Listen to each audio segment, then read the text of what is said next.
Welcome back to another episode here on Mountain Men Axes. And today we're going to talk about knives.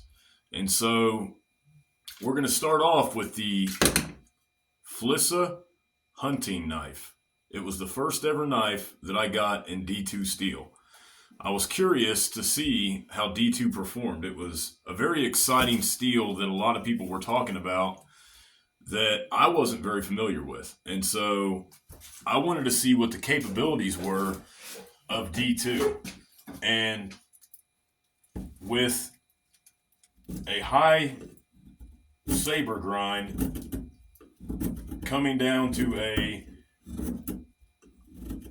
small micro bevel, not bad. And I've had this, I want you guys to understand, I've had this for 2 years and I've abused it and used it and sharpened it a few times since then. I've sharpened it by hand, so I've not ran it across any belts.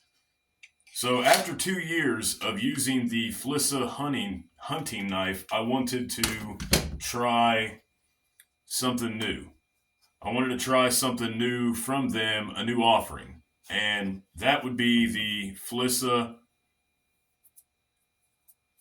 Scandi ground bushcraft knife, I believe. What I knew about it was that the handle was very similar in shape to the Becker BK2. And so when you grip this, not only is it small enough to where you don't have to have a lot of endurance when it comes to shaping, but it really bites into the wood. So it bites into the wood well, and if you don't push down and you just really, really lightly let the knife grab, it will feather nice thin pieces. The D2 is actually probably, if I were to guess, around 60 HRC, and that's just merely from me sharpening it the first Flissa. So I know that they hardened their D2 to a good HRC, and I know there's a lot of people that are against Chinese-made knives, and I'm with you on that in the aspect of I love an American-made product. I love a product that was made by Americans for Americans, and and I think that stems from pride, to be honest with you. The sheath on this is not bad. The sheath on the Flissa hunting knife is junk. I mean, it flicks right off with one hand. If I wanted to, I could send it flying across the room. This has zero retention. The idea of it being a seatbelt cutter is laughable. But the steel is good. The handle isn't really fun, on the hunting knife. So it fits my hand well, but it's not fun to use. It does push into your hand. Whereas the Flissa bushcraft knife, there is not an exposed piece of metal that's above the handle scales, or vice versa. The handle scales do not go past the steel. So it's a very good fit. It has Allen heads to tighten, so you can tighten. It's not just pinned in, so you can tighten up the scales if necessary. Okay, so now I've shown you two budget options, two Flissas that I know to be good as far as my experience, right?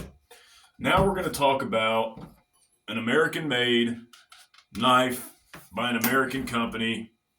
This is the AK 5.5 made by Arkitect knives. Now, that name stems from the idea that you are the architect in this because you pick out the handle scales, you pick out the blade steel, and you pick out the sheath. So this is OEM'd steel from White River at an HRC of 62 to 64, which is a very good HRC for Magnacut. It is extremely slicey, so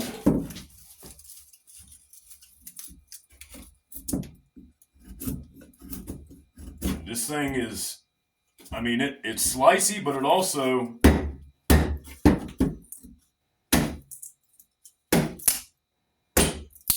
will chop. So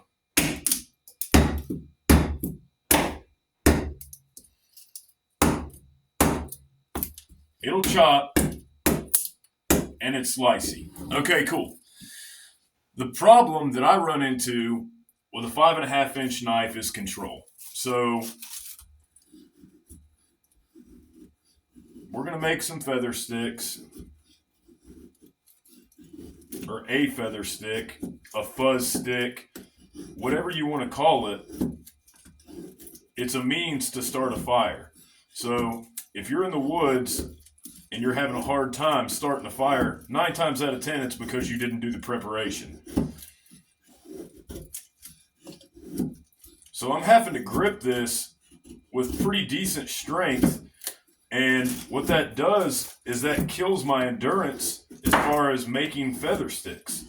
So I can only do this so long before my hand starts to get tired. And what happens is it gets tired right here. The length of the knife is what you're having to control, right? That's the pushback right here, okay? So it would benefit you when it comes to bushcraft, and people will say, oh, well, that's a fantastic bushcraft knife. Well, not necessarily. It all depends on what your version or what you call bushcraft. In my opinion, this is a more easily controllable knife or tool in this circumstance. And the Falkneven R2 Scout.